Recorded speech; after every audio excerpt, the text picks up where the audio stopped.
Payam takes me to one of Tehran's oldest and most traditional restaurants, Dizi in Iran Shah Street. Inside is my brother Reza, who's just flown in from New York. Nice to see you. This is Payam. This is my brother Reza. Hi Reza, nice to meet you. How do you do? It's really difficult to fit into this. Shall we order the menu? We'll get the menu. Menu? It's Dizi, and Dizi. There's only one thing on the menu. And it's Dizi. Great. Yeah. Let's order. Okay. What do you call these? Makhalafat?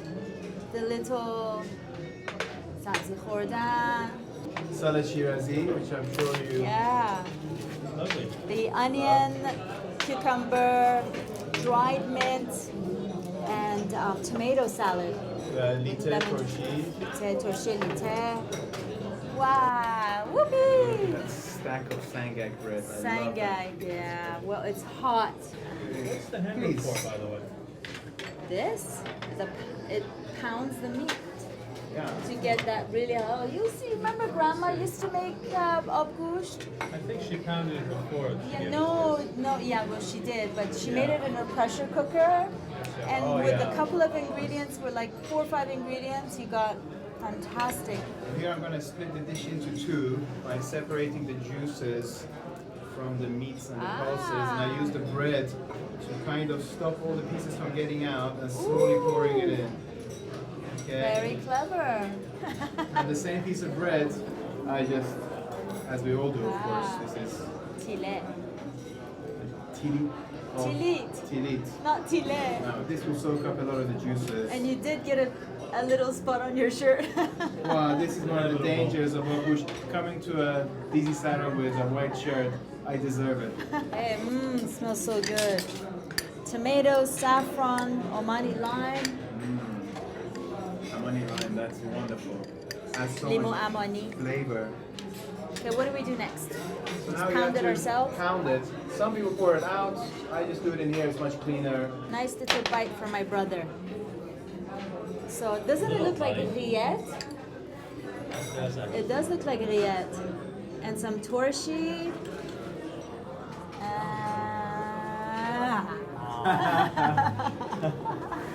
And Oh, followed by the onion. onion. super low The calories. famous onion. Oh, you're not gonna be able to talk to anybody all day. Maybe some, With a little torshi. I'm not a vegetarian. And a little soup. Iranians' deep love of Ab Gousht can be seen in this 60s cult film. خوش بی جلوی یخت آبگوش بزن حال جواب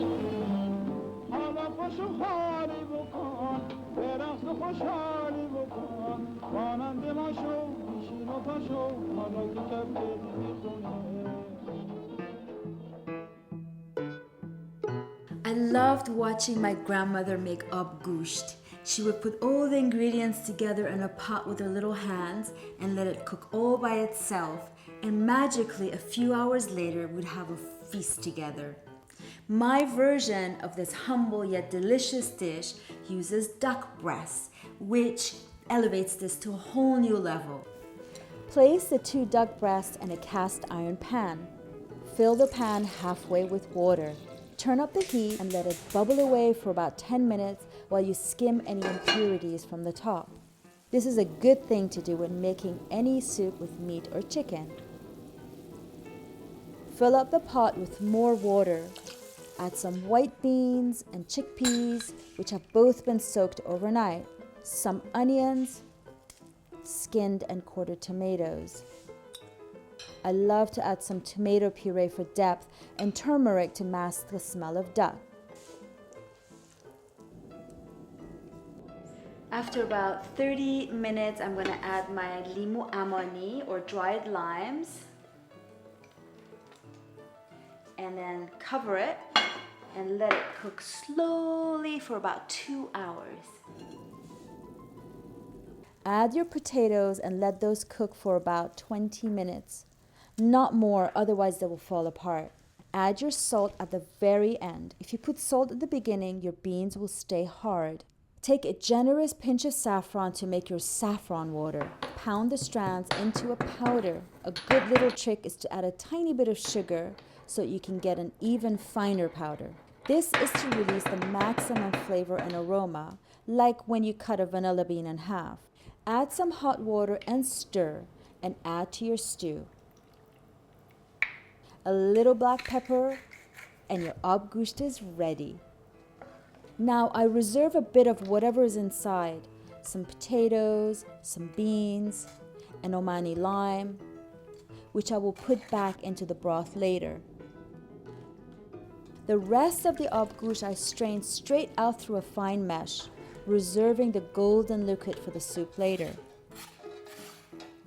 Now pound the meat, the beans, the potatoes, and everything else. The duck fat will have melted away, and even if there's a little bit left, don't worry. Just mash it up with the rest for extra flavor. Add a little bit of the broth. If it looks a bit dry, you want it to look like moist rillettes. Keep pounding. This is part of the fun.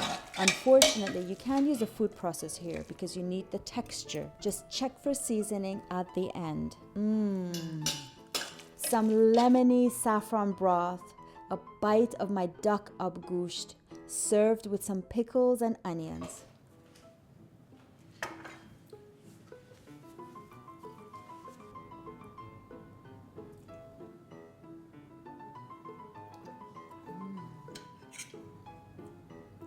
This meal is as sophisticated as it is comforting.